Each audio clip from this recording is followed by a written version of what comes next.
Bonjour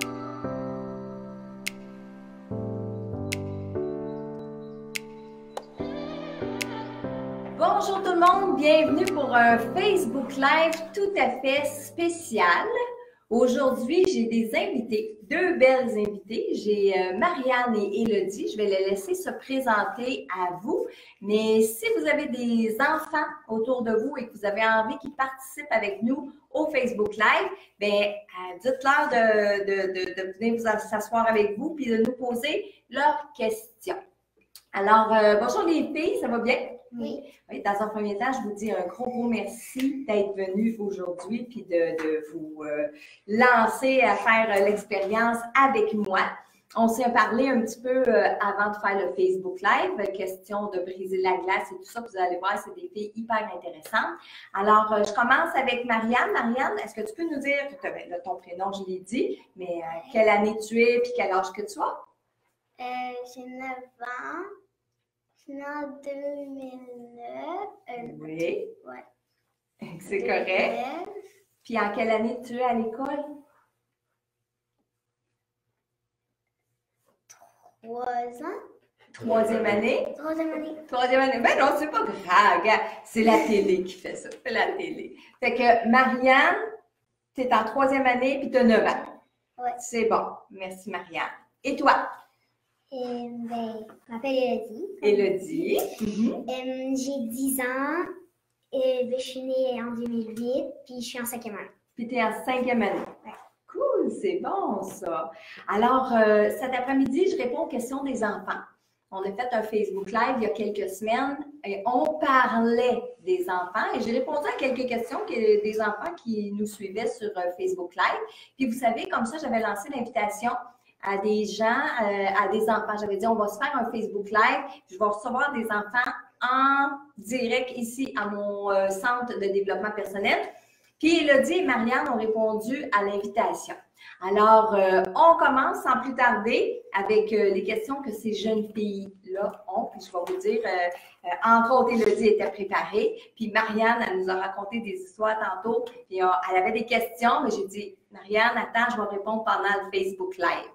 Donc, je commence avec toi, Marianne. Qu'est-ce qu'on a envie de poser comme question à quelqu'un comme moi, Marilyn? Mais ça fait quoi mourir? Ça fait quoi mourir? OK. Parce qu'on parlait tantôt, on disait, ça fait-tu mal mourir, hein? Ouais.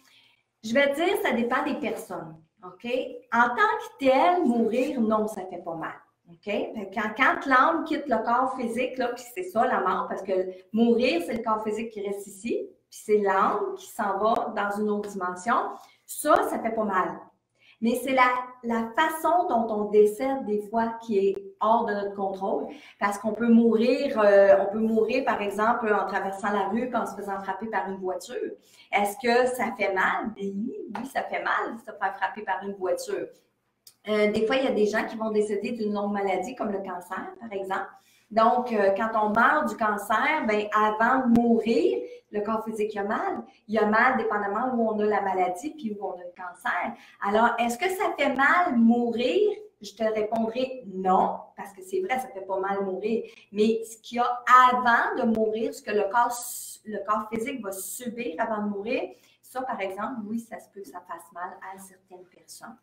Mais non, ça ne fait pas mal mourir. Et je vais répondre peut-être tout de suite à une autre question que tu avais dans ce même sens-là.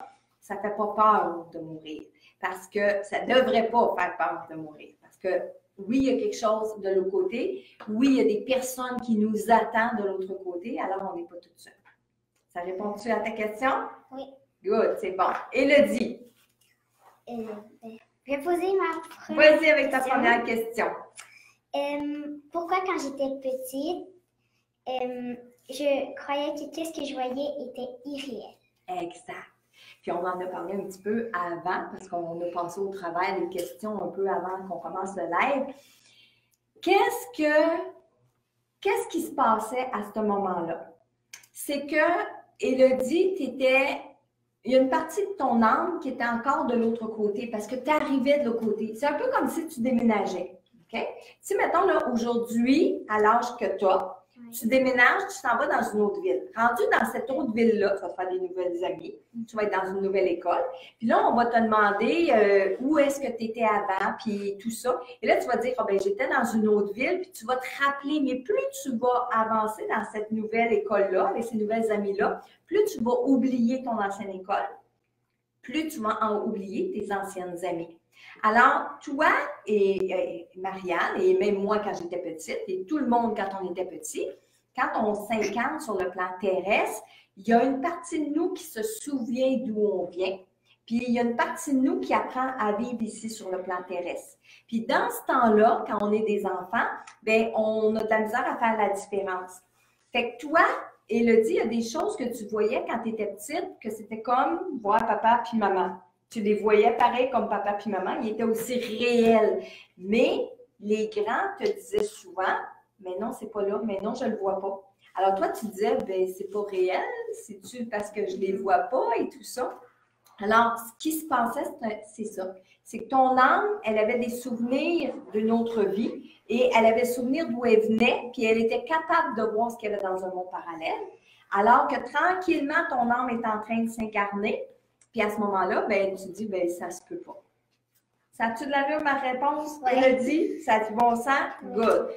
Marianne, est-ce que tu peux rajouter quelque chose sur la question d'Élodie? Est-ce que ça te fait penser à quelque chose, toi, quand tu étais petite? Est-ce que tu avais l'impression que les choses que tu voyais, c'était réel puis pas réel en même temps?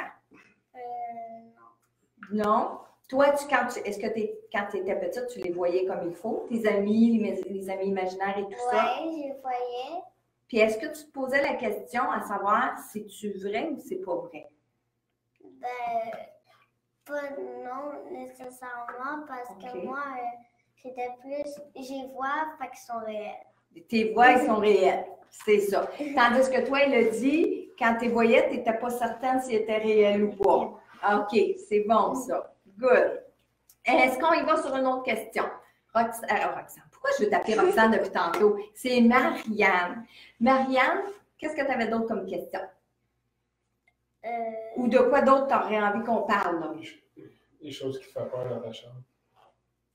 Ah, là, si vous avez entendu une voix, là, c'est la voix de papa, parce que les parents sont avec nous en studio. Hein? On leur a dit, restez tranquille, mais si vous voulez intervenir, vous intervenez. On donne la parole aux filles. Fait que là, c'est la voix de papa que vous avez entendue. Donc, Marianne, des affaires qui nous font peur dans la chambre.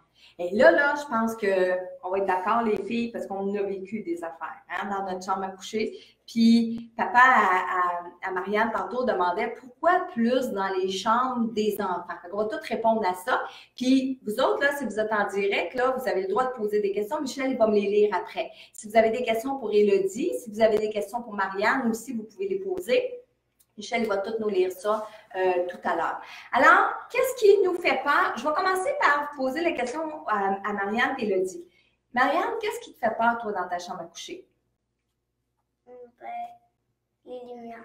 Les lumières. OK. Toi, tu aimes mieux avoir les lumières ouvertes pour dormir? Ben non, pas certainement, parce que dans ma chambre, Oui. les lumières, quand je les allume, ils commencent à flasher, puis après, ils arrêtent, puis c'est la lumière ouverte. OK, c'est bon. Puis ça fait un petit peu peur. Puis quand je les éteins, ça fait la même chose. Ça flash, Okay. flash, puis après, c'est les éteint, puis à un moment donné, ça flash, ça flash, ça flash. Puis ça l'a vraiment éteint, puis la lumière était ouverte. Et je sais pas si c'était une panne de courant ou non. OK. Je montais vite les escaliers, c'était vraiment peur. OK, c'est bon. Puis, y a-tu d'autres choses dans ta chambre, les dessous de lit, peut-être? Ouais. Oui, hein? Parce qu'on se racontait tantôt que tu avais peur un peu de ce qui se passait dans les dessous de lit. Puis, un peu avant le Facebook Live, tu me parlais aussi des ombres que tu voyais dans ta chambre au plafond. C'est ça? Ou dans la chambre à maman, hein? Dans la chambre à maman. Dans la chambre à maman, puis un peu dans le salon, les ombres noires que tu voyais. Puis tu me disais que dans ta chambre à coucher, toi, tu les ressentais, tu te sentais observé, puis tu sentais des affaires en dessous de ton lit. Ouais. C'est ça, hein? OK, c'est bon. On va répondre à ça après. Élodie, toi, dans ta chambre, est-ce qu'il y a des affaires qui te faisaient peur? Deux, vas-y. Premièrement, c'était mon armoire. OK, ton armoire où est-ce qu'il y a les vêtements? Oui. OK.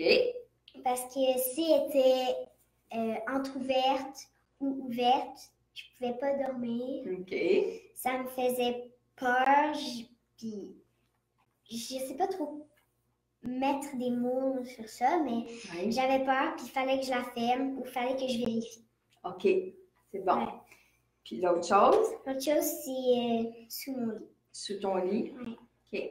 Comme depuis que je suis toute petite, même encore maintenant, ben, je demande plus à maman et papa, mais quand j'étais petite, je demandais toujours à maman et papa est-ce que vous pouvez regarder sous mon lit. Puis papa, il regardait vite fait, puis il disait oui, c'est correct. Fait au début, c'était correct. Oui.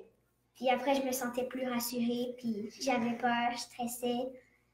J'arrivais pas à m'endormir, je m'endormais 1 heure après. OK. Puis là, aujourd'hui, est-ce que tu demandes encore à papa, maman d'aller vérifier ou tu le fais toi avant de te coucher? Je le fais pas, mais ben, je l'ai fait un petit peu, mais pas tout le temps. Mais j'ai toujours une impression de me sentir observée. Oui. C'est pour ça que je demandais à maman et papa de regarder. Je me sentais observée, je me sentais mal. Même des fois, j'aime beaucoup chanter. Oui. Des fois, je chantais ou je parlais à mon poisson. Puis dès qu'il y avait un moment de silence, j'avais peur, je stressais, comme s'il y avait quelque chose qui reste dans ma chambre. OK. Puis ça me fait peur. Puis des fois, comme je monte en haut, je suis pas capable de... Des fois, je pense un peu au paranormal. Oui. Puis c'est normal d'avoir peur, mais là, comme c'est rendu que dans ma chambre, je peux pas rester sans que je pense à ça. OK. Parce que ça me stresse, je me sens observée, je me sens un peu comme des fois, je dis à mes amis, je me sens crugée de l'intérieur. OK, c'est bon. Fait que là, on va répondre un peu à ça. Parce que quand je dis, hein, moi, Marie-Laine, depuis que je suis toute petite, que je suis comme ça, puis je ressemblais à ces 2 filles-là quand j'étais petite. Alors, s'il y a quelqu'un qui peut les comprendre aujourd'hui, ben, je suis bien placée. Alors, pour les chambres, mes filles, et pour papa qui posait la question tantôt, pourquoi quand on est petit, petite, et que dans notre chambre, c'est là qu'il se passe le plus de phénomènes comparativement à la cuisine, comparativement au salon, puis ailleurs, ben, c'est parce que dans notre chambre, c'est notre univers, c'est notre monde à nous. Notre chambre, on la met à notre goût à nous. Hein? Elle peut être toute à l'envers parce que nos vêtements, ils traînent, nos jouets, ils traînent, nos crayons, ils traînent, toutes nos affaires traînent. Mais c'est notre bordel à nous, on est bien là-dedans. Mais ça veut dire que c'est notre univers. Qui dit notre univers, c'est un peu, je ne sais pas si vous allez comprendre, les filles, comment je vais l'expliquer, mais c'est un peu notre expansion à nous. C'est un peu notre prolongement de nous. Exemple, regardez votre chambre à coucher, là, puis ça va représenter comment vous vous sentez à l'intérieur de vous. Puis ça, c'est pas juste pour les petits, hein. Vous regardez les chambres des papas et des mamans, c'est aussi comme ça, OK? Donc, notre chambre est toujours le reflet de ce qui se passe à l'intérieur de nous, puis comment on se sent. Alors, quand notre chambre est bordélique, c'est qu'en ce moment, on se sent un peu bordélique. On se sent un peu, je vais à droite, je vais à gauche, je veux tout faire, puis etc., etc., OK? Puis il y a des fois, quand la chambre est bordélique, ben c'est parce qu'on n'est pas bien à l'intérieur de nous, OK? Donc, la chambre à coucher, c'est notre univers. C'est normal que quand on s'en va dans notre chambre à coucher, ben on perçoive des choses puis qu'il y a des présences avec nous parce que c'est là où est-ce qu'on est en contact avec nous-mêmes puis nos choses à nous. OK? Bon, ça, c'est la réponse pour notre environnement. C'est normal qu'il y ait plus de choses à cet endroit-là. Ou, du moins, à l'endroit où vous passez le plus de temps physique. Donc, si vous passez plus de temps dans le salon ou dans le sous-sol, ça peut être aussi là qu'on vit des choses. OK? Au-dessus de notre lit. OK? Les portes de garde-robe, c'est aussi souvent ce qui nous fait peur ou ce qu'on sent mal. Ensuite, il y a les lumières. Marianne, tu en as parlé. Toi, il a dit, tu dors-tu la lumière fermée ou ouverte? Tu as besoin d'une veilleuse? Avant, j'ai jamais vraiment eu besoin d'une veilleuse dans ma chambre parce que ça m'empêcherait de dormir. Mais avant, je laissais toujours ma porte ouverte puis j'allumais dans le corridor la lumière. Puis quand quelqu'un le fermait, je paniquais, je montais.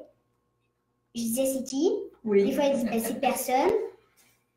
Là, je redescendais, je l'allumais, puis j'allais me coucher. Maintenant, j'ai mon poisson, fait que je laisse un petit peu moins entrouvert. OK, c'est bon. Fait qu'il y a les lumières qu'on a besoin, les dessous de lit, hein, les garde-robes, les portes de garde-robe, les dessous de lit. Puis, il y a, je ne sais pas vous autres les filles, mais quand on prend notre douche, moi, je vais parler pour quand j'étais petite, puis vous me direz les filles si ça ressemble à vous autres. Quand j'étais petite puis je prenais ma douche, moi, j'avais besoin que quelqu'un soit dans la salle de bain avec moi ou j'avais besoin de prendre ma douche, il fallait que la porte soit ouverte ou ben non, un rideau de douche transparent. Il fallait pas que ça soit complètement fermé parce que j'avais toujours l'impression qu'il y avait comme quelqu'un qui était à l'autre côté du rideau puis que j'entendais des choses puis je ressentais des choses pendant que j'étais dans ma douche. Vous autres, ça fait tout ça, les filles? Ça me fait plus quand j'étais petite. Oui. Des fois, mais en fond, je dis à personne de venir parce que c'est un peu mon intimité. Mais oui. Dans le fond, personne vient, mais puisque nous, on a avec des portes transparentes. Oui. Des fois, une fois, ça m'est arrivé, j'ai vraiment eu peur. J'étais en train de me laver les cheveux, je fermais les yeux. C'était ma prochaine affaire, oui. Et j'ai entendu une voix, mais tout le monde était en haut à écouter une émission. Puis j'ai entendu une voix dire Élodie. Je me suis rincé les cheveux vite. Et j'ai regardé. Puis depuis ce moment-là, quand j'avais à peu près 7 ans, je regarde toujours je fais toujours comme ça. Donc là, je peux des fois ouvrir les yeux, regarder. Puis je suis presque jamais de dos parce que ça me fait pas peur, mais je suis pas vraiment confiante.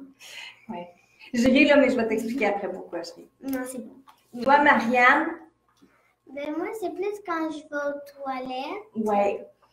Ben, quand je vais aux toilettes, le rideau de douche est fermé. Je crois qu'il y a quelque chose de genre comme l'autre bord du rideau. Oui. Là, je fais comme j'ai peur. Fait que t'as mieux que le rideau soit ouvert quand tu vas aux toilettes. Ouais. Hein? Okay. Ou genre à moitié, comme ça, je vois s'il y a quelque chose dedans. Oui. OK. Je ris quand Élodie parle de ça parce que vous m'avez déjà entendu parler sûrement des dessous de lit puis de la douche. Hein? Moi, là, je suis rendue à 49 ans et 3 quarts. 49 ans et 3 quarts, quand je vais prendre ma douche, je fais un peu comme toi. OK? C'est-à-dire que je me lave la tête, puis je me dépêche de me laver la tête, puis je me lave même la tête les yeux ouverts. Fait que des fois, j'ai même du savon qui coule, je fais attention, là. S'il faut vraiment, j'ai du savon, je ferme mes yeux, c'est 10 secondes maximum. Puis non, j'aime pas ça. Puis encore aujourd'hui, hein, quand j'étais petite, c'était comme ça, mais c'est encore aujourd'hui comme ça. Mes portes chez nous, dans ma salle de bain, c'est des portes qui sont vitrées. Si je vais à l'hôtel, puis c'est un rideau qui est dense, là, qui est opaque, je vais prendre ma douche, le rideau quasiment ouvert, parce que quand on est sous l'eau, et ça va vous répondre un peu les filles, quand on est en contact avec l'eau, on est plus réceptive à ce qui se passe dans un monde parallèle. Donc, c'est normal d'entendre notre prénom, d'entendre des choses ou de ressentir des présences. Marianne, toi, tu dis quand je vais aux toilettes, mais quand on va aux toilettes, il y a plein d'eau dans la salle de bain. Que ce soit parce qu'il y a le lavabo, même si ça ne coule pas, là. Il y a le lavabo, on est assis à la toilette. Qu'est-ce qu'il y a en dessous de nos fesses quand on est assis sur la toilette? C'est de l'eau. Okay?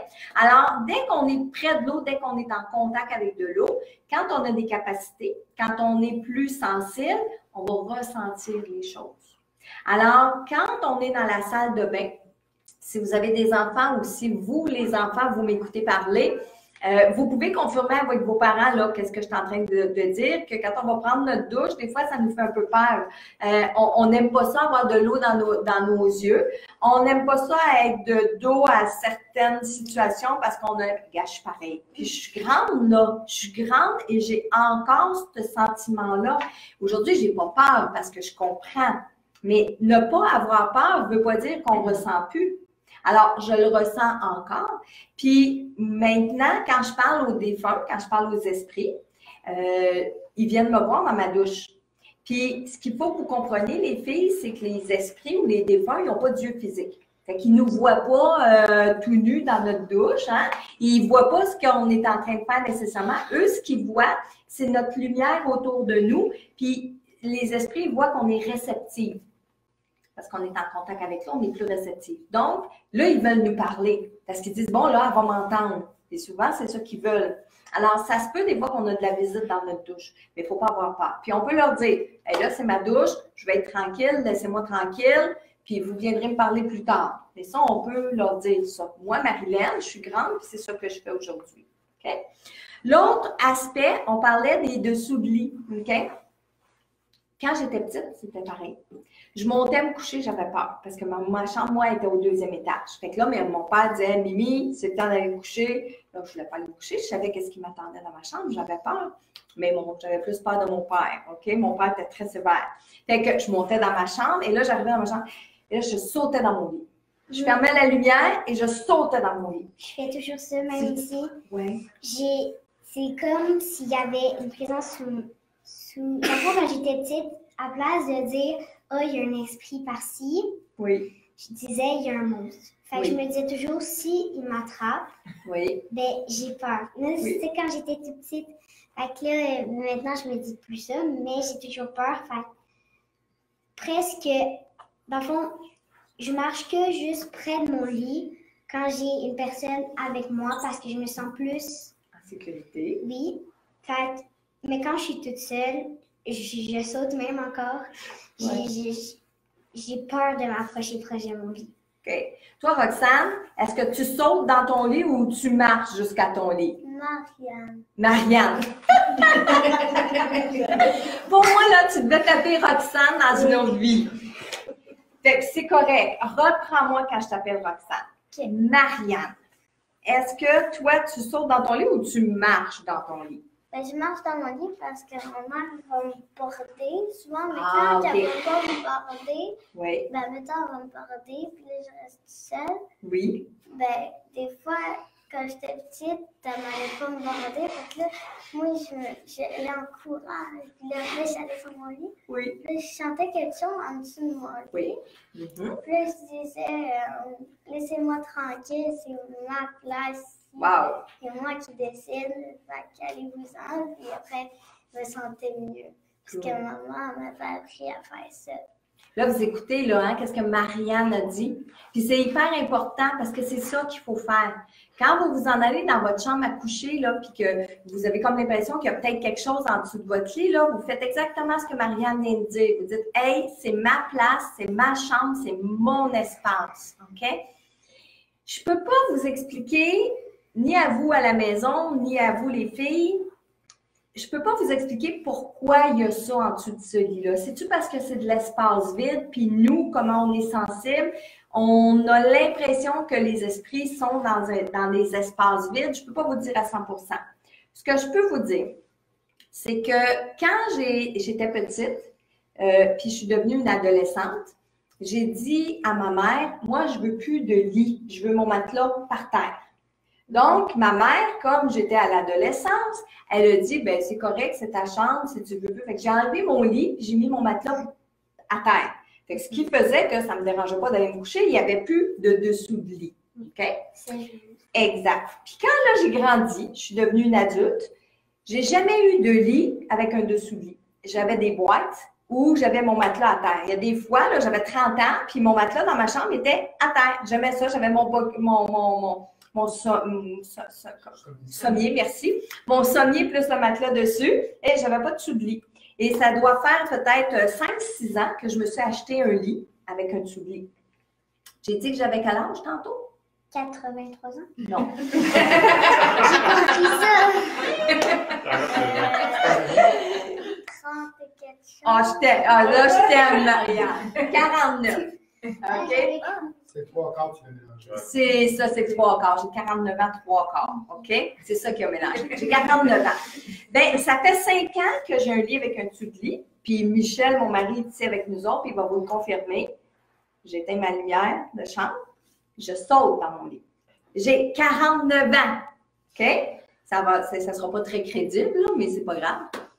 Je saute encore. J'approche jamais mes pieds du dessous de lit. J'ai 49 ans. Fait que puis là, les gens vont dire que c'est psychologique. Non, on ressent des présences, ça s'explique pas. Hein? On parlait de ça tantôt, il l'a dit. Il y a des choses qu'on n'est pas capable de mettre des mots dessus. Fait que si un jour arrive où vous n'aimez pas ça, avoir des dessous de lit, ben vous demandez à papa puis maman d'acheter des lits avec des tiroirs en dessous, hein, des boîtes, des tiroirs, ou vous mettez votre matelas à terre, puis vous allez bien dormir. OK? Puis ceux qui nous écoutent à la maison, Marianne a donné le truc de dire c'est mon espace. Élodie, tantôt, disait qu'elle rentrait dans sa chambre puis qu'elle parlait à son poisson ou elle chantait. Ça, c'est un très bon élément pour dire c'est ma place et tout, puis se concentrer aussi. Si on a besoin de dormir, les portes de garde-robe fermées, on dort les portes de garde-robe fermées, OK? Puis des fois, je sais, il y en a qui vont les fermer puis ils s'ouvrent pendant la nuit. Okay? On ne sait pas. Des fois, ça peut être la manière que la porte n'est pas de niveau et tout ça. Mais on met des crochets. On met des crochets ou des choses qui s'accrochent. Si on a besoin de lumière, on en met dans le passage. On ne veut pas les avoir dans la chambre. Ou on met des veilleuses. Hein, les parents qui m'écoutez, là, si vos enfants ont peur de dormir dans le noir, qui ont peur du noir, je sais que les psychologues vont dire qu'il y a une phase des enfants qui ont peur du noir. Mais dans la réalité, il se passe quoi? C'est quand on est dans la noirceur, on a un de nos sens qui est fermé, c'est-à-dire nos yeux, OK? Notre visuel. Donc, qu'est-ce qui reste? Il reste les oreilles, l'ouïe, les oreilles, l'odorat, puis le goûter, le toucher, OK? Ça, c'est les sens qui restent après, parce que celui des yeux, il est fermé. Alors, ce qui fait que les autres sens vont être amplifiés. On va soit plus sentir, soit plus goûter, ou soit plus entendre. Et la plupart du temps, on entend plus parce que c'est celui qui est le plus développé. Donc, on va puis ressentir. Alors, une fois qu'il fait noir, noir, noir, on ressent plus les choses, puis on entend beaucoup plus les bruits que quand les lumières sont allumées.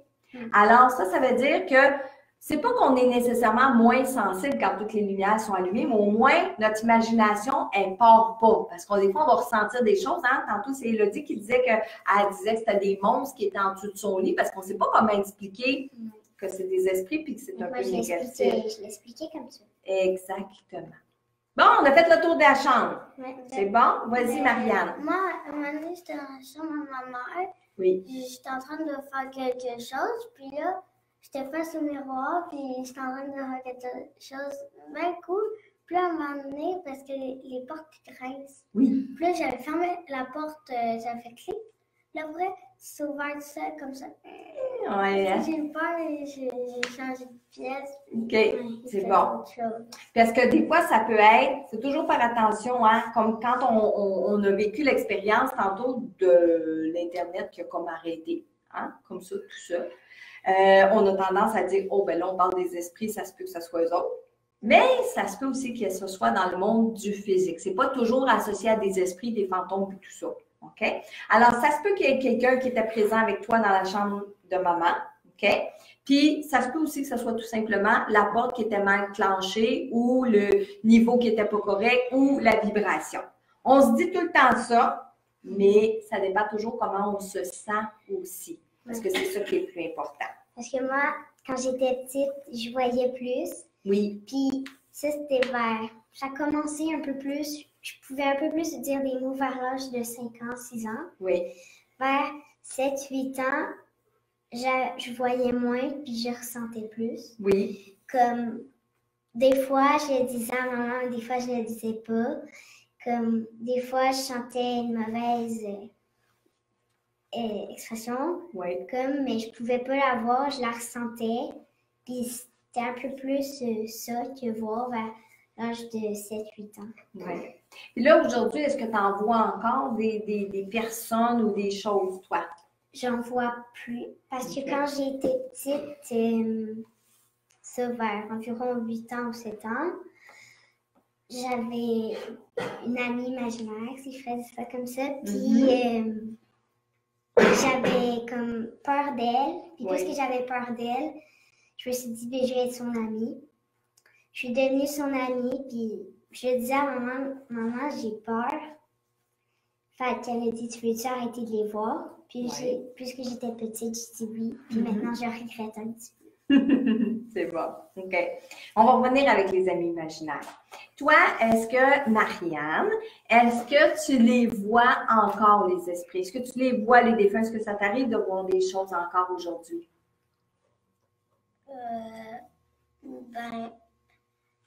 Moi, j'entends des trucs. OK. Toi, tu les entends.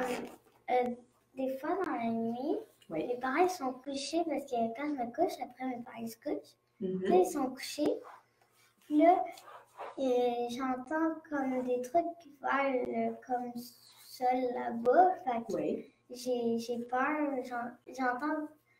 Puis des fois, c'est mon chat, mais plus ils veulent jouer dans les boîtes, mais j'ai pas entendu ça. C'est comme j'avais entendu un bruit bizarre. OK. Puis est-ce que tu entends parfois les esprits te parler ou c'est surtout juste des bruits que tu entends? Ben, c'est pas parler, mais c'est plus des bruits de pas. OK. Des bruits de pas, puis tout ça. OK. Ouais. C'est bon. Puis à ça, on le dit, c'est comment on se sent. Parce que d'entendre des choses, c'est pas juste ça, c'est comment on se ressent aussi, là, hein? Qu'est-ce qu'on sent à l'intérieur de nous.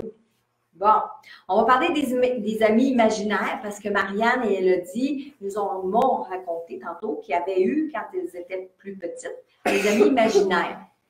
Et ça, je pense que ça va répondre à beaucoup de parents aujourd'hui qui sont à l'écoute, que leurs enfants ont des amis imaginaires. Mais est-ce qu'ils sont si imaginaires que ça? Je ne sais pas, parce que vous les avez vus pour de vrai, hein? Marianne, comment il s'appelait déjà, toi? Nicolas. Nicolas. Puis, parle-nous un peu de Nicolas. Parle-nous un peu de cette expérience-là que tu as eue avec Nicolas.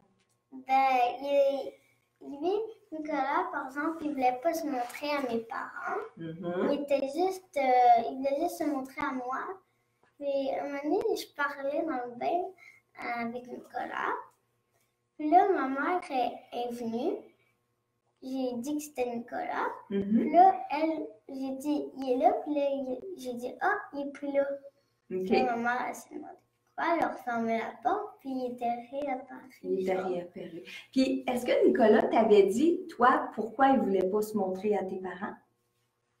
Ben, dans le fond, c'est comme s'il ne voulait pas partir parce que son plan, c'était comme genre rester à la maison parce que si tu faisais voir par, mettons, mon père ou ma mère, il allait vite le faire partir. Puis, à un moment donné, c'est comme je jouais pas vraiment, je demandais quelque chose à mes parents. Nicolas, il était comme à côté de moi, comme un peu caché. Là, il fait tomber un verre, puis là, ma mère a dit, Marianne, t'as fait tomber un verre? J'ai dit non, c'est Nicolas. Mais c'était comme un peu difficile à me croire. Oui, hein? Puis toi, tu savais que c'était pas toi qui l'avais fait tomber, le verre, hein? Ouais, parce que tu nous as dit tantôt qu'il était trop haut pour toi, le verre. Ouais. Puis, un moment donné, quand j'étais partie avec mon père, ben, ma mère était sur l'ordi. Puis comme Nicolas, elle avait entendu un bruit de la télé s'allumer. Oui. Pour ça, elle est allée dans ma chambre sans faire de bruit. Puis là, elle a vu un petit garçon. Là, elle dit, ah, mais c'est toi, Nicolas. Lui, il n'a pas eu le temps de se cacher, fait qu'il est resté là comme ça. Oui. Là, elle a dit, je t'ai demandé de partir, Marianne n'est pas ici. Fait que tu partes. Puis il est parti, puis il n'est pas revenu. Il n'est pas jamais revenu après. Mais moi, je le voyais comme un ourson. OK.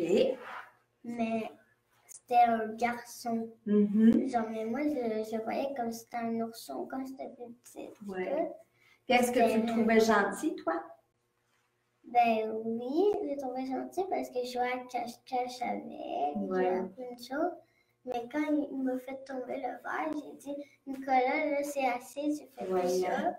Puis quand même, quand j'avais de la peine ou trucs comme ça, je m'expliquais à Nicolas, je parlais dans ma chambre. Puis c'est quoi je ressentais, puis j'étais comme ça. Puis là, c'est comme, pour moi, c'était un ourson, mais il était un enfant, puis j'ai... Est-ce que tu sais quel âge il avait à peu près? Ben, était-tu comme toi? Y avait-tu à peu près la même âge que toi? Ben, oui. Oui. Puis moi, je le voyais comme un ourson avec chandail. Un chandail, puis des pantalons. Puis ma mère, quand elle l'a vu, elle le voyait comme avec comme une salopette, genre. OK. Bon. Cool. Toi, Elodie, ton amie imaginaire, est-ce qu'elle avait un prénom? Je pense que tu me dis que c'était une fille, une amie, hein? Oui. OK. Est-ce qu'elle avait un nom? Raconte-moi. Elle voulait pas me le dire. Elle n'a jamais voulu vraiment me dire c'était qui, mais elle était mon amie. Puis elle me disait toujours, je vais te protéger, OK. Être protégée. Puis, comme, je n'ai pas vraiment eu d'histoire comme Marianne, mais comme, elle me disait toujours, je vais te protéger. Puis, la nuit, j'avais un peu peur d'elle parce qu'elle restait. Moi, j'ai une chaise plaquée à côté de mon armoire. Oui. Puis, des fois, elle s'assisait puis elle me regardait. Puis, j'aimais pas ça. Puis, des fois, je lui disais, fait que là, elle restait debout. Puis, elle me faisait peur comme ça. Puis, elle disait, mais non, je vais te protéger. OK. Puis, comme. Dans le fond, j'ai toujours un peu le sentiment qu'elle était pas dans ma famille, mais ben, un peu. OK. Comme si elle était comme une de mes anciennes arrière-grand-mères, quelque chose comme ça. Puis, comme, elle était mon amie, mais comme, supposons, moi j'avais 7 ans, ben 6 ans, ben elle en avait 30. OK. Elle était beaucoup plus âgée. Oui, hein? Comme, elle, des fois, elle me racontait ses histoires, mais je ne m'en rappelle plus. Okay. Dès qu'elle me les disait après, des fois, je ne m'en rappelais plus. OK. Parce que c'est comme mes anciennes vies, des fois, je ne m'en rappelle plus. Ouais. Comme si elle n'avait pas envie que je les raconte. C'est juste sur le moment.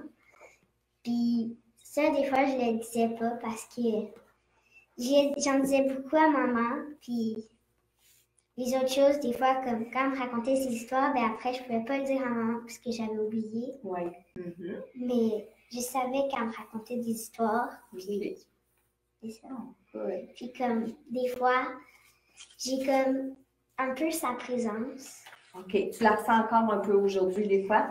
Oui, mais c'est pas tout le temps. Non. Puis, OK. Mais elle voulait pas me dire mon nom, à son nom. Puis comme, elle n'aimait pas que je lui donne de surnom. Peut-être qu'elle ne se souvient pas de son nom, ça se peut ça. C'est surtout si ça fait beaucoup d'années qu'elle est décédée, ça se peut qu'elle ne se souvienne pas de son nom. Elle me disait, je suis plus âgée que toi, environ plus d'une vingtaine, puis j'étais petite, je ne comprenais pas. Okay. Maintenant, je peux plus dire qu'elle avait environ plus de 30 ans parce que je la voyais comme ça. OK. Puis à chaque fois, elle ne voulait pas me dire son âge, mais comme... C'est comme si je ressentais son âge, puis comme si je savais un peu de sa vie. Puis aussi, comme, ben ça n'a pas mon rapport, mais tantôt ça me fait penser. Comme, c'est pas vraiment, mais mon papy il est décédé il n'y a pas longtemps. Le 17 octobre. Puis, comme, une fois je pensais à lui. Puis j'ai mis comme. Enfin, il y a ma chambre, à côté de ma chambre, il y a comme un meuble. Puis comme une licorne d'une fiesta. Puis j'ai mis un bracelet sur son œil, puis j'ai accroché le signe à mon papy là. Puis je le vois. Puis il est très bien attaché. Vraiment, c'est moi, il faut que j'enlève pour qu'il puisse comme s'enlever. Puis là, comme je pensais à mon papy fort, puis je disais que je l'aimais. Puis, comme...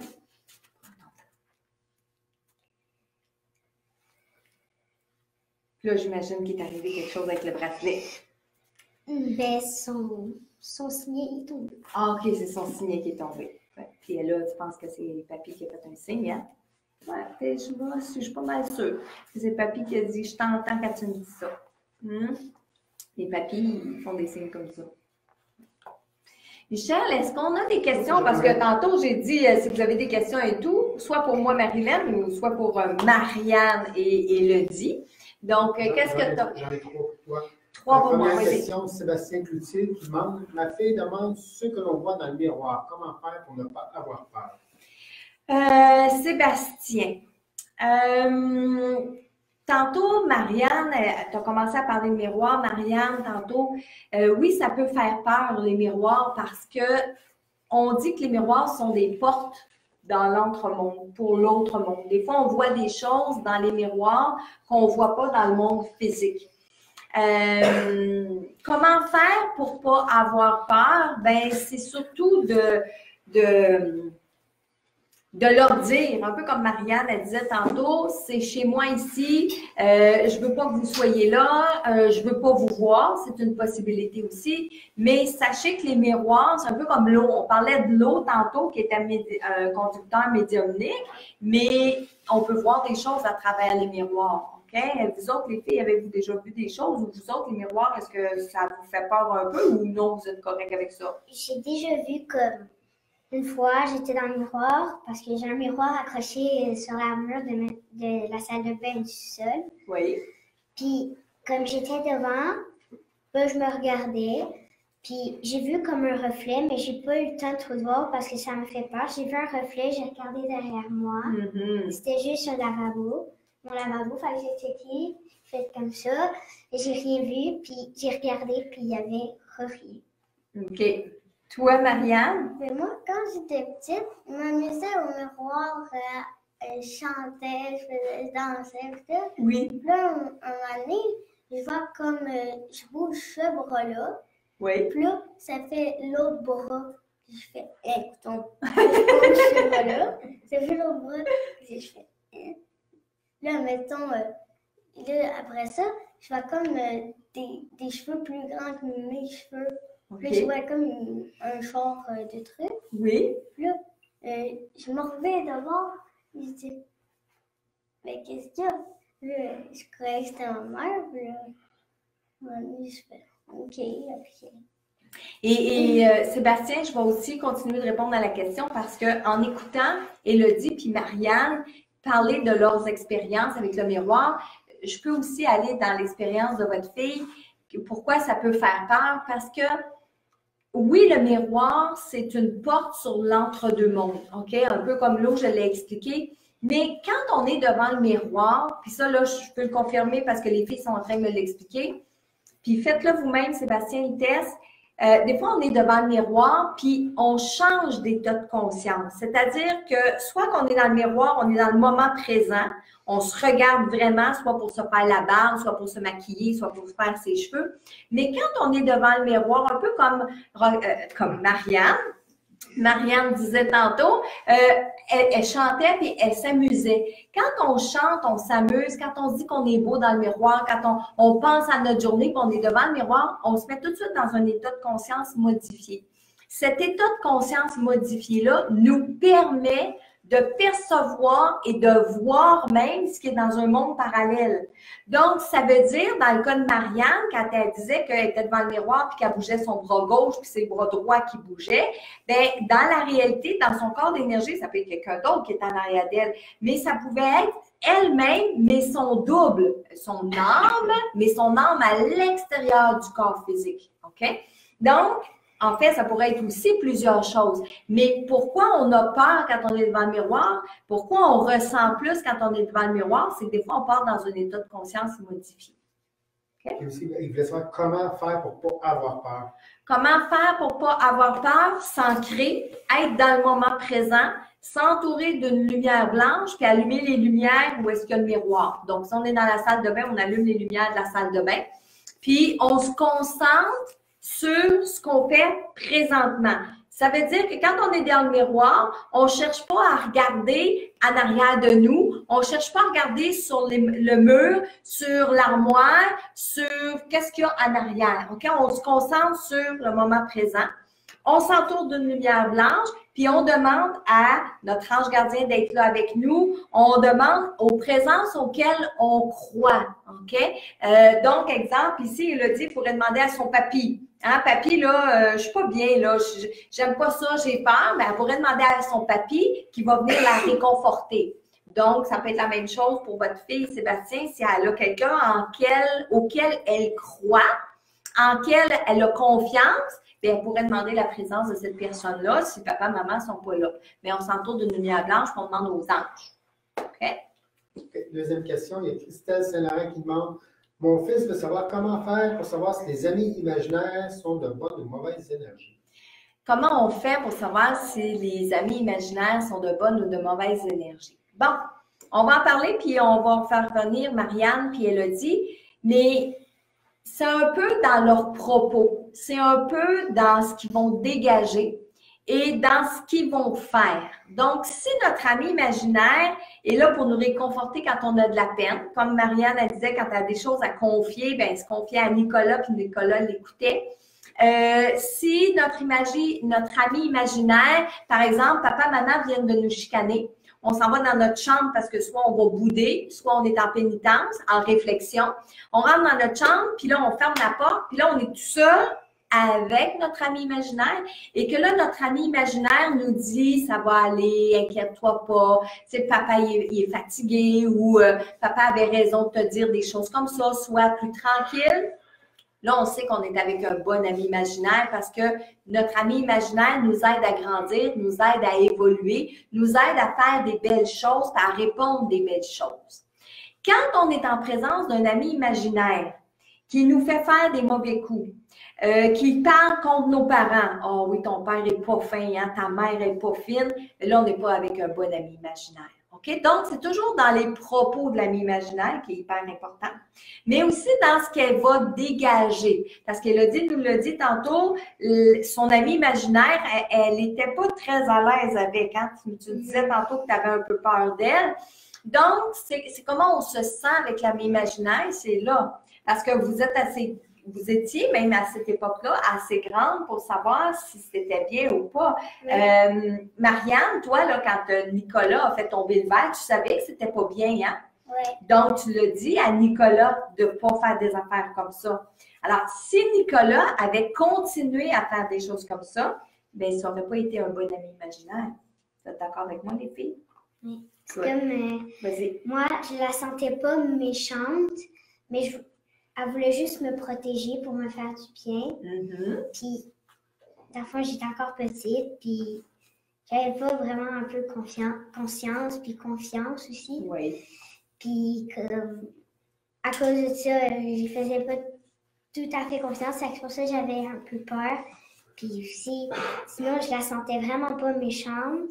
Oui. Juste moi qui n'avais pas trop de confiance envers elle. Mm-hmm. Puis, sinon, je l'aurais ressenti parce que j'en ai aussi eu des amis pas fins. Mais pas des amis, mais des énergies. Des énergies. Oui, parce que je les voyais plus trop quand j'étais grande. Mm-hmm. Mais plus grande. Et je ressentais plus. Fait que des fois, je sentais que j'étais pas bien. Puis, genre, supposons que je venais de passer une belle journée, j'étais contente. Puis là, je sentais une mauvaise énergie. OK. Puis, Après, je suis juste partie de la pièce ou comme j'étais allée parler avec quelqu'un, puis ça l'a passé. Okay. Puis, ou sinon, je disais pourquoi. Mm-hmm. Je faisais juste dire pourquoi, puis ça s'en allait. Puis ça allait mieux. C'est bon. Okay. Puis toi, Marianne, hein, je fais bien attention parce que je sais que je me mélange. Marianne, Nicolas, à part l'épisode du verre, c'était un bon ami imaginaire. Une fois, une fois, avant d'avoir fait tomber le verre, mon père et ma mère m'avaient chicané. Mm-hmm. J'étais allée dans ma chambre pleurer. Là, j'ai expliqué qu'est-ce qu'il a fait. Puis là, il m'a écouté, il a dit OK, tout, mais tu sais que tes parents, ils n'avaient pas raison de te chicaner, c'était bien, tout comme ça. Okay. J'ai fait, mais Nicolas, je sais pas, mais je sais pas que ce soit mal aussi. Puis il dit non, mais... Peut-être qu'il disait ça pour te réconforter et non pas contre tes parents nécessairement. Parce que c'est ça qui est important, c'est dès que vos enfants parlent de leur ami imaginaire, puis que les amis imaginaires leur fait faire des mauvais coups, ou par exemple, bon, dans ce cas-ci, dans le cas de Marianne, c'est arrivé une fois que le verre a tombé. Là, maman, bien c'est sûr, en tant que parent, c'est notre enfant qui est là, le verre tombe, il casse, il brise, on va blâmer qui? On va blâmer l'enfant, il est sur place. Là, quand l'enfant nous dit que c'est un ami imaginaire, bon, une première fois, ça peut passer, surtout s'il a déjà parlé de l'ami imaginaire, mais si il se passe plein de gaffes, plein de choses, plein de phénomènes qui sont à connotation négative et que vos enfants disent souvent que c'est l'ami imaginaire, bien là, il y a un problème. C'est soit que votre enfant, il veut se déresponsabiliser puis il met ça sur le dos de l'ami imaginaire, ou soit que c'est vraiment l'ami imaginaire qui pousse l'enfant à faire des mauvais coups, à faire des mauvaises choses. C'est là qu'on peut faire la différence entre si l'ami imaginaire est bon ou si l'ami imaginaire est pas bon. OK? Ça répond à la question. Michel, qu'est-ce qu'on avait d'autre? Il y a une consulière qui dit « J'aimerais savoir si ça arrive seulement aux enfants uniques ou c'est sans importance, les amis imaginaires. » OK. Bon, ben, Élodie, est-ce que tu as des frères et des sœurs? J'ai 2 grands frères, puis mes grands frères, eux, c'est plus des gars, puis comme ils sont un peu moins ouverts, comme contrairement à moi, ils sont moins ouverts, sont plus fermés, puis comme si on parle de ça à mes frères, ben ils vont faire « non, c'est pas vrai ». Tes frères sont beaucoup plus vieux que toi? Ben, il y en a un qui a 18 ans, OK. puis l'autre qui a 13 ans. OK. C'est bon. Mais là, je ne voudrais pas te contredire, mais tu sais que ça se peut que ce soit une fausse croyance que les gars, on sait bien les gars. Non, Okay? mais comme eux sont plus, vraiment beaucoup plus réservés, mes frères, puis comme, c'est plus, ma mère, une fois, elle parlait avec ma tante, puis elle a dit, ma fille, c'est comme, juste elle qui a ça, mais mes fils, ils n'ont pas ça. Même mes frères, j'ai jamais entendu mes frères dire à ma mère, maman. Des événements comme ça. Oui, c'est juste moi, puis des fois, il en donnait, puis il disait non, c'est pas vrai. OK, c'est bon. Puis toi, Marianne, est-ce que tu as des frères et des sœurs? Non. Tu es toute seule? Oui. Tu es unique? Ben, mon père, il était. Ben, j'ai comme 2 sœurs plus grandes que moi. OK, puis ils sont plus grandes que toi? Ils sont en appartement. OK, ils sont vraiment plus grandes que toi. Seule à la maison. OK. Mais la question de Nicole, c'est Nicole, hein? Nicole Soulière, tu me dis? OK. La question de Nicole, c'est bien de la soulever. Parce que oui, on pourrait se poser la question, est-ce que ces phénomènes-là arrivent plus à des enfants qui sont uniques comparativement à des enfants qui sont en famille? Puis, je vais parler pour moi aussi parce que quand j'étais petite, ces phénomènes-là arrivaient. J'ai une sœur. Puis, les phénomènes m'arrivaient à moi, n'arrivaient pas à ma sœur. Les phénomènes, c'était moi qui les racontais, c'était moi qui les ressentais, les présences, pas vouloir aller me coucher dans ma chambre, etc. Ma sœur, à mon souvenir, elle n'a jamais eu peur d'aller se coucher, elle n'a jamais eu la présence de monstres dans sa chambre, la présence d'esprit. OK? Elle les a jamais ressentis. Plus vieille, ça t'est arrivé qu'elle m'a appelé pour que j'aille dans sa maison parce qu'elle voyait les ongles, le plafond, puis tout ça, puis on a fait un nettoyage dans sa maison, mais même encore là, plus grande, elle les voit pas, puis elle les sent pas. Elle appelle sa grande sœur. OK? Alors, Nicole, je pense pas que ça ait une incidence, qu'on soit unique ou qu'on ait des frères et sœurs. Peut-être que quand on est unique, comme on est tout seul à la maison, ben ça se peut que des fois Marianne se sentant toute seule, ben Nicolas a voulu l'aider, a voulu être son ami, a voulu partager des choses avec elle. Dans le cas de Élodie, ben quand on est une petite sœur avec des grands frères, ben on va pas se confier à nos grands frères. Fait qu'encore là, Élodie, elle pouvait se trouver à être un peu toute seule dans son monde. Moi, je pense que c'est beaucoup plus cet aspect-là qui explique pourquoi on a des amis imaginaires ou pourquoi certains défunts, certains esprits viennent plus proches de nous parce que ça se dégage dans notre énergie, ça se dégage dans notre aura, notre sensibilité. Mais la question était bonne à poser, Nicole. Oui, j'aime ça parce que faudrait faire des statistiques pour ça, Nicole. Est-ce qu'on avait autre chose, Michel? C'est 2 commentaires que je vais te lire. Il y a Lise Savard qui dit c'est vraiment intéressant. Plusieurs parents devraient écouter les enfants qui disent qu'ils voient des choses au lieu de penser que ce sont des choses imaginées. Pensez-vous à ça, vous autres, les filles? Pensez-vous que les parents ils devraient plus écouter les enfants? Oui. Oui, hein? Parce que quand on est des enfants, c'est plate, c'est censé être incompris. Puis, s'il y a des enfants qui nous écoutent là en ce moment ou en rediffusion, parce que vous savez que c'est possible de réécouter ça en rediffusion, bien, si jamais vos parents, ils ne sont pas ouverts à ça ou ils ne comprennent pas, ça se peut qu'il n'y ait pas l'expérience. Ça se peut qu'ils ne comprennent pas parce qu'ils n'ont jamais vécu ça. Alors, ils ne peuvent peut-être pas vous aider. Et là, on a parlé un peu en dehors tantôt avec Marianne et avec Élodie.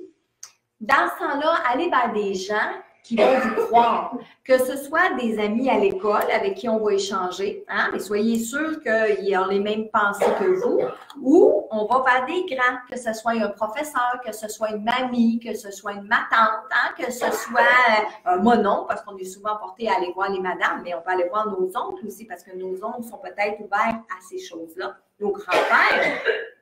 Mais oui, c'est important d'aller parler avec des adultes qui nous croient. Parce que quand on est petit, on n'a pas de référence.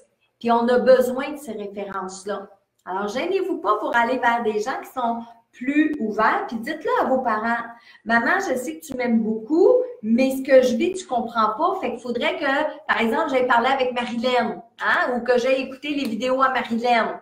Ben oui, parce que Marilyn, elle va vous comprendre. Puis Marilyn, elle va vous croire parce qu'elle a déjà vécu. Ce qui n'est peut-être pas le cas de votre papa puis de votre maman. OK? Aujourd'hui, bien, on a Élodie et on a Marianne avec nous qui sont, bon, on disait tantôt, on est bien chanceuses d'avoir des parents qui sont ouverts puis qu'on a bien chanceux d'avoir des parents qui nous croient quand on parle de ces choses-là. Mais on le sait que ce n'est pas tous les enfants qui ont ça. Tu avais un autre commentaire? J'ai deux autres questions. Vas-y. Il y a Sonia qui dit, drôle de question, mais pourquoi les enfants ont dit à l'imaginaire et les adultes présence ou autre? Bon, bonne question, ça. Pourquoi on dit des amis imaginaires? Vas-y, Elodie. Si on est plus petit, on pourrait peut-être associer cette présence à un ami.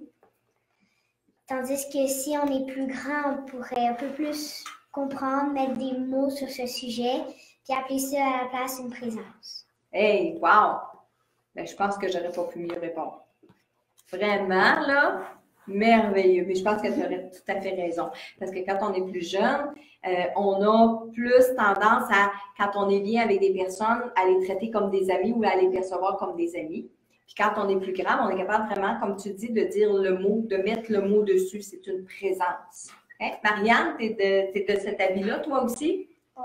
Ça a de l'allure. Qu'est-ce qu'elle a dit? Elle a dit, hein? Good. Qu'est-ce qu'on a d'autre? Il y a Monique qui dit, pourquoi ça s'en va quand on grandit? J'avais un petit homme au niveau de mon front quand j'étais jeune. OK. Pourquoi ça s'en va quand on grandit? Puis ça, je pense qu'elle a dit que tu l'avais dans une de tes questions aujourd'hui. Hein? Est-ce que ça peut revenir, ça? Ou j'aimerais que ça revienne, ça? OK. Premièrement, quand on est plus jeune, je l'expliquais tantôt, on arrive d'un autre monde dans lequel on vivait. Fait que pour nous, on était toutes des âmes ensemble, on était toutes des défunts ensemble. On se réincarne dans cette vie-ci. On n'a pas coupé les ponts complètement à cette vie-là et à ces gens-là. Ils sont encore avec nous, mais d'une façon différente. Et un peu comme Élodie disait tantôt, puis même Marianne le disait, des fois, tu sais, Marianne, elle disait, je le croyais, je le voyais, je le croyais. Et Élodie était plus en questionnement. Ce que je vois, c'est-tu vrai ou pas? Et ça, on grandit avec cette capacité-là. Maintenant, comme je dis, quand on est enfant, on est plus sensible, on est plus réceptif. On grandit. Et des fois, on a peur. Et quand on a peur, on ferme tout ça. Parce qu'on ne veut plus voir, on ne veut plus ressentir, puis ça nous fait trop peur. Mais en grandissant, on a plus de mots. Tu sais, tantôt, on disait qu'on manque de mots quand on est petit, tout ça. En grandissant, on trouve plus nos mots. Puis on a la capacité de dire, bon, ben là, je suis correct, je veux comprendre ça. Et quand on se met à vouloir comprendre ça, bien là, il commence à revenir vers nous. Mais là, c'est à nous de travailler. Est-ce que je vois? Est-ce que je ressens? Est-ce que je perçois? Et là, on y va doucement. Là, ça peut revenir, moi, je dirais, à l'adolescence. Ça veut dire que quand vous allez avoir à peu près 13, 14, 15 ans, là, ça va revenir, ces phénomènes-là. Comme j'avais dit ça, j'avais demandé que ça s'arrête vers l'âge de 7-8 ans, je pense. Puis déjà, un peu maintenant, j'ai demandé à mon papy ou à mon ange gardien que ça recommence parce que j'ai envie d'en apprendre plus. Puis, un petit peu, je ressens plus. Oui. Mais c'est pas beaucoup, mais je ressens un petit peu. Exact. Puis, il faut y aller graduellement comme ça. Puis là, comme je vous le dis, là, à l'âge de l'adolescence, vous allez probablement revivre un peu plus ces phénomènes-là. Après ça, ça va se refermer un peu parce que là, quand vous allez avoir 16, 17, 18 ans, vous allez probablement avoir des chums, des amis, vous allez vouloir sortir, vous allez aller à l'école, peut-être que vous allez avoir un travail et vous allez aller à l'école. Fait que là, on n'a plus beaucoup de temps avec ce qui se passe dans un monde parallèle, avec ces défunts-là, puis tout ça. Et là, après ça, ça va revenir, OK? Mais ça va toujours dépendre de vous autres.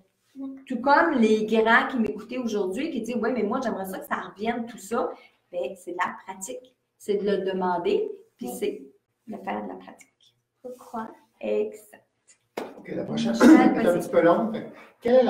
C'est Alexandra qui demande, quelle est la bonne question à poser à son enfant pour savoir si c'est vrai ou son imagination? Exemple, il m'a dit avoir un monsieur noir, ensuite il m'a dit un mauve et aussi un vert. Tout ça dans la même nuit. Il est très manipulateur. Comment faire la différence?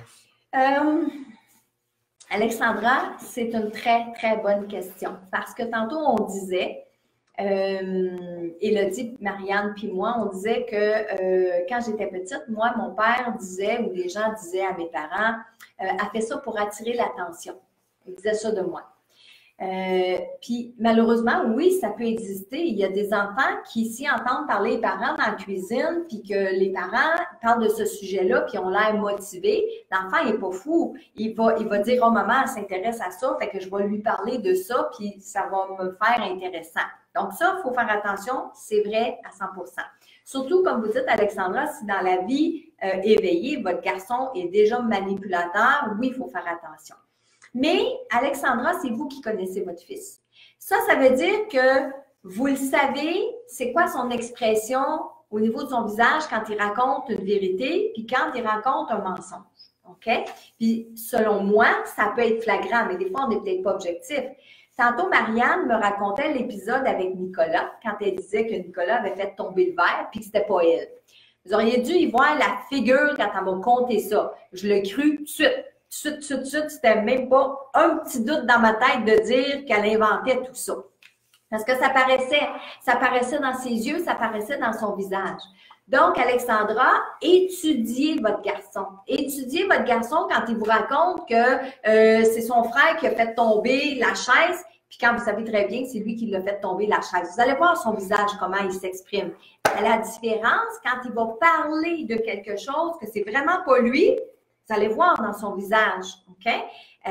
Puis faites-le peut-être le test, hein? Par exemple, prenez, je ne sais pas moi, une assiette, mettez-la à terre, puis accusez votre fils. Vous allez voir comment il va se défendre. Vous allez voir quand il va dire « c'est pas moi », puis etc. Vous allez voir son expression.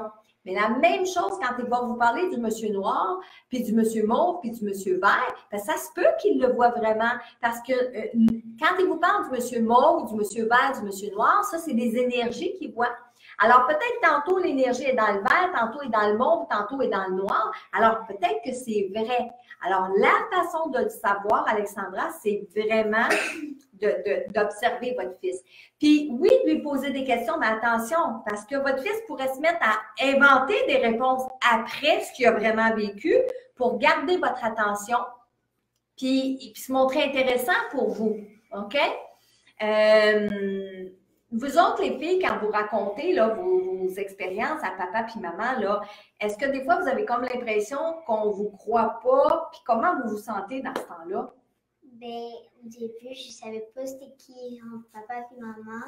Ben, j'allais un peu des deux. Puis papa, c'est pas qu'il ne m'écoute pas, mais il ne s'intéresse pas à ça. Puis il ne veut pas trop les développer ses dons. OK. Fait que je ne savais pas. Fait que lui, il était comme... d'accord. Puis avec maman, elle était comme, OK, d'accord, mais est-ce que tu as essayé ci? Est-ce que tu as essayé ça? Fait que maman était un peu plus ouverte, puis ça paraissait plus que papa, parce que maman me donnait des trucs, elle allait dans ma chambre pour voir. Fait que c'était un peu plus... Fait que tu n'avais pas besoin, toi, d'inventer des choses pour que maman te croie. Non, parce que maman, elle on en avait déjà vécu, fait qu'elle se dit c'est peut-être vrai que j'ai transmis ça, ou juste qu'elle développe plus facilement. OK, c'est bon.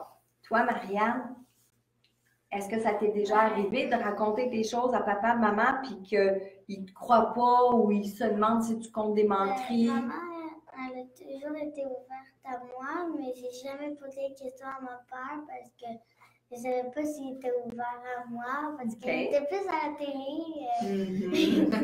Comme ben des papas. Hein? Puis je ne savais pas si ça l'intéressait, fait que j'étais plus allée voir ma mère. Puis je tentais d'aller voir Oui, hein? Exact. Oui, ben moi, c'est un peu pareil aussi. Là.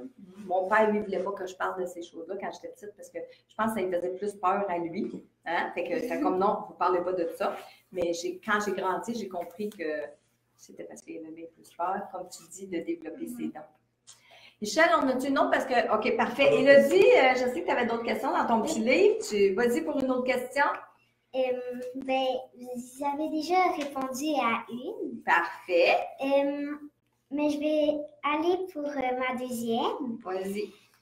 Pourquoi, quand maman me lisait votre livre sur les anges gardiens, j'étais émotive sans savoir pourquoi? OK. Oui, c'est vrai. J'ai dit tantôt, je l'aimais cette question-là. Puis, ça va répondre autant aux petits qui m'écoutaient en ce moment, aux enfants, aux jeunes, aux adolescents, mais ça va répondre aussi aux grands. Puis, je vais revenir parce que Marianne, elle, c'était pas le même sentiment, là, mais on s'en va dans la même chose. Ben, je vais le dire tout de suite. Marianne, Élodie, elle a dit qu'elle se sent émotive, puis il y a comme des émotions. Toi, tantôt, tu disais que tu ne ressentais pas vraiment ça, mais tu ressentais quoi? Tu ressentais des frissons? Ben, ça, c'était quand j'ai raconté l'histoire, mais dans les livres, ben, je ressentais genre comme mes trucs, fait que j'étais comme, ok, moi je suis comme ça, je suis comme ci, fait que là j'étais comme truc comme ça, puis quand c'était des mots, comme j'étais comme ça, puis j'étais comme ci, puis ça me plaisait, je sais pas, ben j'étais comme plus frustrée. Plus frustrée, ok. Je disais que ça n'allait pas se passer. Okay. Surtout maman, elle me disait des fois, parce que j'étais, quand elle me lisait des fois des paragraphes de pages, je pleurais. Oui. Puis c'est comme si moi, j'avais pas envie de pleurer. Mais je pleurais. Maman me disait c'est peut-être ton ange gardien qui dit qu'il est fier de toi. Fait que là, je voulais quand même vous faire question. Ben oui, certain, parce que j'ai une très bonne réponse pour ça. Puis autant pour Marianne, puis autant pour toi, puis autant pour ceux qui écoutent en ce moment. Quand on va lire un livre, là, dans ce cas-ci, c'est maman qui te lisait des paragraphes, mais des fois, c'est nous qui lisons le livre, OK? Ou on écoute une émission de télé, ou on parle avec des gens et tout ça. Puis tout d'un coup, on vient en émotion. Puis là, on pleure. Des fois, on a le goût de pleurer, on se retient. Des fois, on pleure, puis on a l'impression que ce n'est pas nous autres qui pleurent. Hein? Elle a dit comme tu dis. Mais ça, là, dans la vraie réalité, c'est notre âme. C'est notre âme. Si on pouvait la voir, notre âme, on verrait que notre âme est comme toute contente parce que qu'est-ce qui est en train de se dire, qu'est-ce qui est en train de s'échanger puis de se passer, c'est vrai. C'est vrai, on l'a vécu, ça répond, on est content, on est fier et tout ça. Mais notre âme, elle a de la misère à communiquer directement avec nous. C'est comme si, à ce moment-là, tu aurais entendu ton âme dire « Hey, c'est vrai, elle a dit, là, ce que maman est en train de lire, là, on l'a vraiment vécu. » Mais on n'entend pas ces choses-là. Alors, l'âme, au lieu de se faire entendre avec une voix puis qu'on l'entend dans notre tête, ben, elle nous fait sentir des émotions. Fait que ça peut être des frissons, ça peut être des frustrations, un peu comme Marianne dit. Et ça peut être tout d'un coup que les larmes nous viennent aux yeux ou que l'âme qui est contente de ce qu'elle entend, ben, fait que les larmes ils coulent, puis on se dit, ben voyons, c'est même pas moi qui pleure, j'ai pas le goût de pleurer, c'est pas moi qui pleure, puis mes yeux, ils pleurent toutes seules. Mais la réalité, c'est notre âme qui fait ça. Et quand ça fait ça, ça veut dire que ce qui est en train d'être lu, ce qui est en train d'être vécu, c'est vrai. Parce que notre âme nous le confirme. Donc, quand on ressent ces choses-là, c'est que notre âme nous le confirme. Est-ce que tu avais une autre question, Élodie? Oui.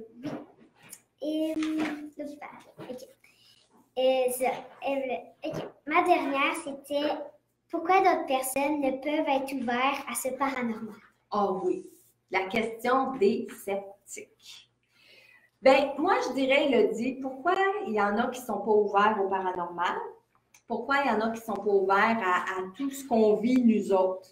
Bien, c'est un peu comme on expliquait tantôt avec mon papa, ton papa. Des fois, c'est parce qu'ils ont peur. Ils ont peur de ces choses-là. Ils ont peur de ce qui pourrait se passer. Ils ont peur parce que il aime mieux croire qu'il n'y a rien après. Là, je parle de la vie après la mort. Il aime mieux croire qu'il n'y a rien plutôt que de partir dans l'imagination, de penser qu'il pourrait être en enfer, il pourrait être dans ci, il pourrait être dans ça. OK? Alors, souvent, il y en a qui sont sceptiques ou qui ne sont pas ouverts ou qui n'aiment pas ça, ces choses-là, par rapport justement à ça, par rapport au fait que ça leur fait peur. Peut-être aussi, tout le temps en restant dans la peur, peut-être qu'il y a des personnes qui ont déjà vécu des mauvaises expériences. Puis comme ils ont vécu des mauvaises expériences, bien, ils se ferment à ça. Puis là, ils ne veulent plus croire à ces choses-là. Okay. Et tu sais, il a dit, j'aimerais ça que tu nous racontes ce que tu as vécu dans l'autobus avec ton ami, parce qu'on parlait de ça tantôt avant le Facebook Live. Puis je trouve qu'il a dit, elle a répondu très, très, très bien, justement, à quelqu'un qui ne se mêlait pas de ses affaires, on va dire comme ça au début, hein? Puis je te laisse nous expliquer comment tu as répondu. Raconte-nous un petit peu l'histoire. C'était l'autobus pour aller chercher des personnes puis les amener à l'école. J'avais une personne, un garçon qui était en 4e année, puis que lui, il me parlait, on avait parti une discussion sur, dans le fond, ça. Puis, comme là, lui, il me parlait de son ami imaginaire, puis lui, il était en 4e année, puis il s'appelle toujours Emmanuel.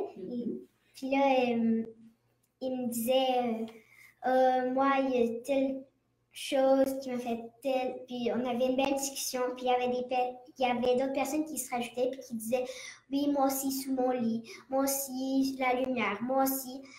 On était peut-être 4, puis un de mes amis, dans mon groupe d'amis, il dit, il nous a tous regardés, puis il a fait, OK, là, arrêtez de mentir, je sais que c'est pas vrai, je vous crois pas, arrêtez, vous avez que trop d'imagination, vous êtes tous des menteurs.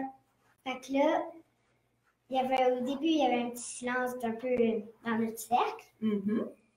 Puisque c'était mon ami, je l'ai regardé, puis j'ai dit,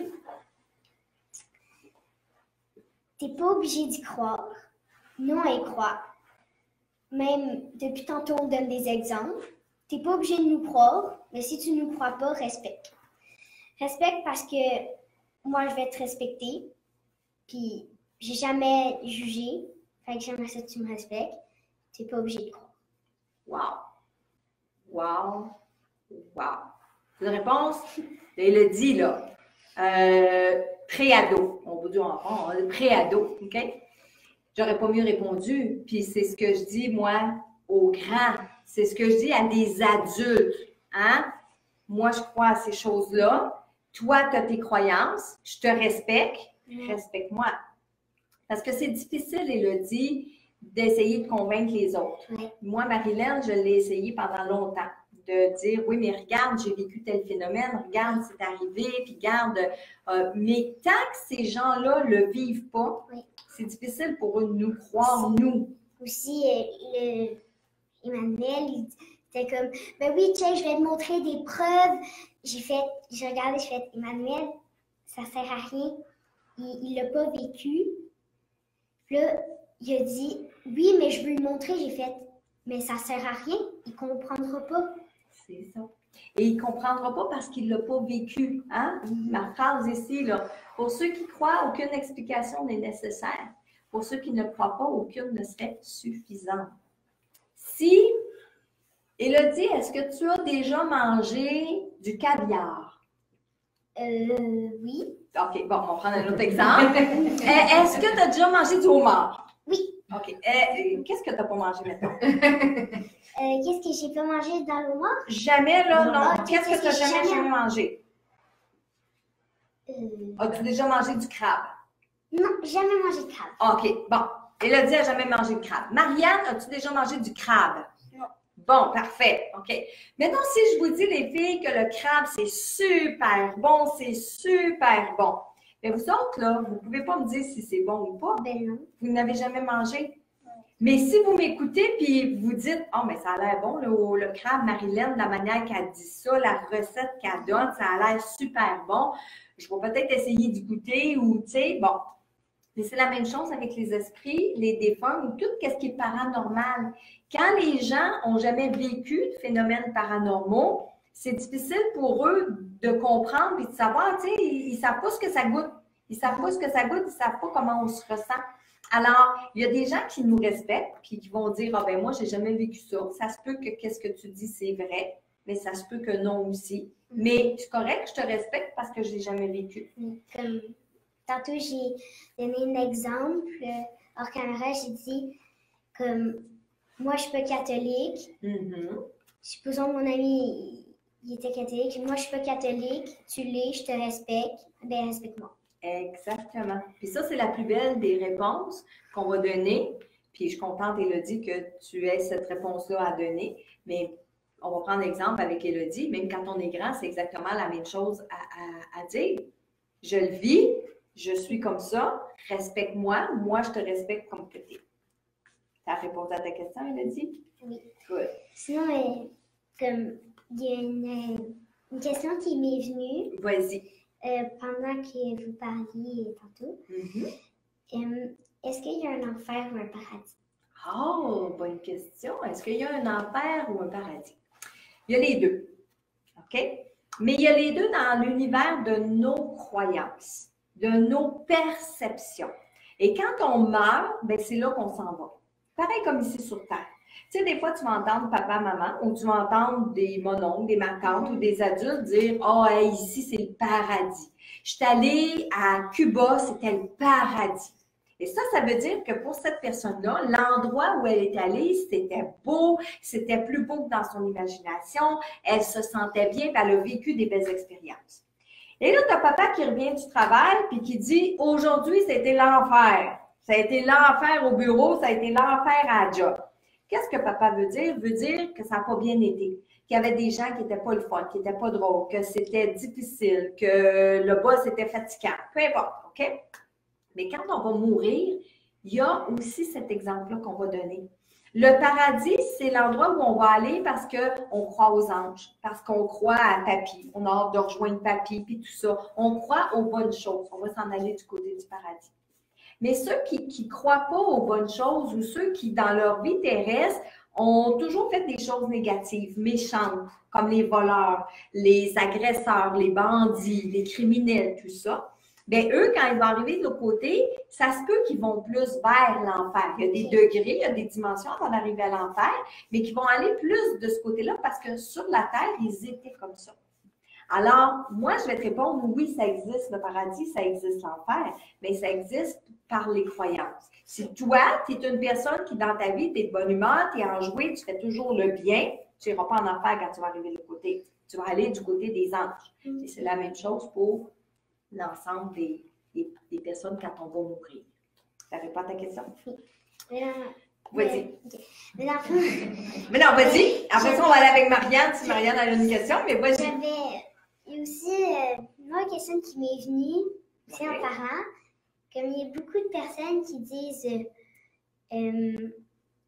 qui chicanent pour les dieux, quelque chose comme ça, comme dans des religions, c'est catholique, c'est Dieu. Oui. Dans les religions musulmanes, je pense que c'est Allah, quelque chose comme ça. Bouddha, Mahomet, je pense. Mais comme moi aussi, des fois, j'y pense à ça, puis je me dis, ben, quand on y pense, c'est tout le même Dieu, mais sous des noms différents. Comme moi, je crois pas à aucune, parce que j'ai pas été vraiment dire, je crois en Dieu. J'ai jamais été vraiment entourée des personnes qui me disaient comme ça. Fait que maintenant, j'ai plus tendance à dire que c'est tout un Dieu, mais sous des noms différents. Puis, dans le fond, aussi, dans votre livre que j'ai choisi, dans ce livre-là, ben, comme ça me fait penser à une chose, c'est que, comme moi, j'en ai pas, je crois pas en Dieu, je crois pas aux autres, mais dans le fond, chaque personne pourrait croire en Dieu, mais il pourrait appeler leur ange gardien Dieu. Aussi. Dans le fond, ça pourrait être ça à la place. J'ai pensé à ça, comme moi, comme, je dis beaucoup comme, mais... C'est correct, c'est correct. Mais moi, je crois pas en ça, mais moi, je crois aux anges gardiens ou tous les autres. Enfin, je pourrais dire à la place de dire oh Dieu, ben, ange gardien. Oui, tout à fait. Tout à fait, puis c'est ça qui est important. Parce que moi, il y a une chose que je suis d'accord avec toi, c'est qu'on l'appelle Dieu, qu'on l'appelle Allah, qu'on l'appelle tous ces noms-là. Pour moi, c'est peut-être toute la même personne.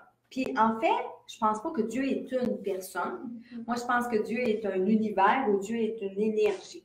Alors, on peut aussi dire, au lieu de dire Dieu, on peut dire l'univers ou on peut dire le cosmos. Il y en a qui appellent ça comme ça parce qu'ils ne veulent pas dire le mot Dieu, parce que Dieu est associé à une sorte de religion.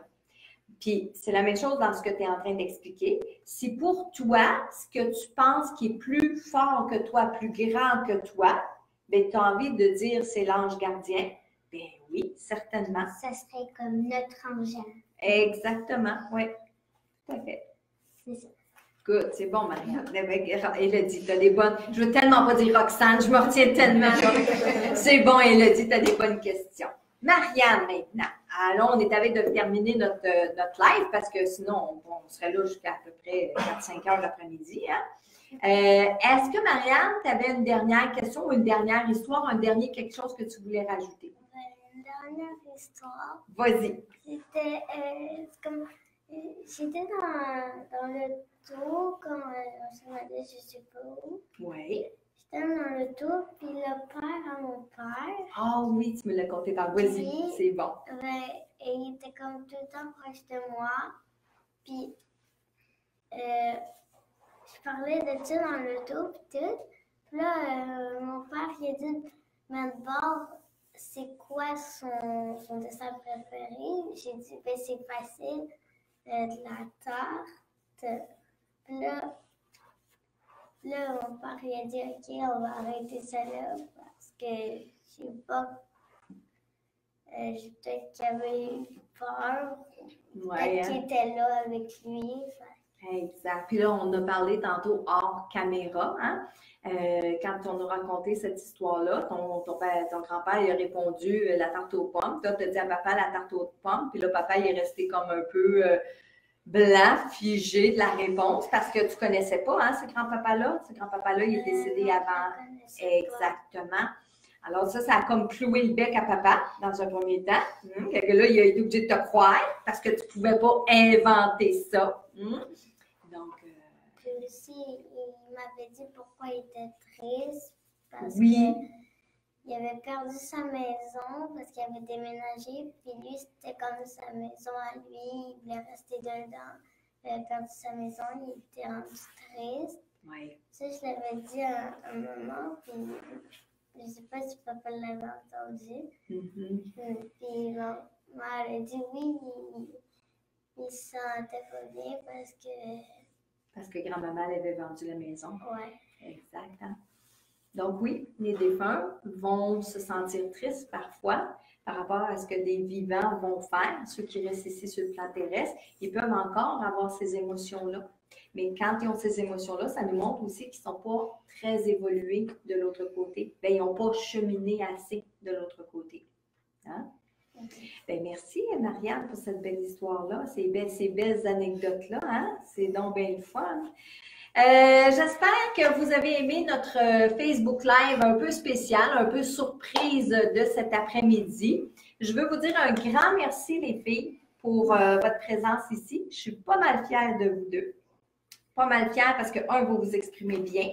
Deux, vous n'avez pas peur de parler de ça. Puis je suis contente parce que demain veut dire beaucoup plus tard, vous allez probablement être assis à ma place, puis c'est vous qui allez aider les gens à mieux développer leurs capacités, à mieux comprendre, à mieux croire à tout ça. Par le temps que vous grandissiez puis que vous preniez la place que j'ai aussi, il va peut-être avoir d'autres technologies que de passer par les Facebook Live et tout ça. Mais vous le faites déjà très bien quand vous parlez à vos amis, quand vous échangez.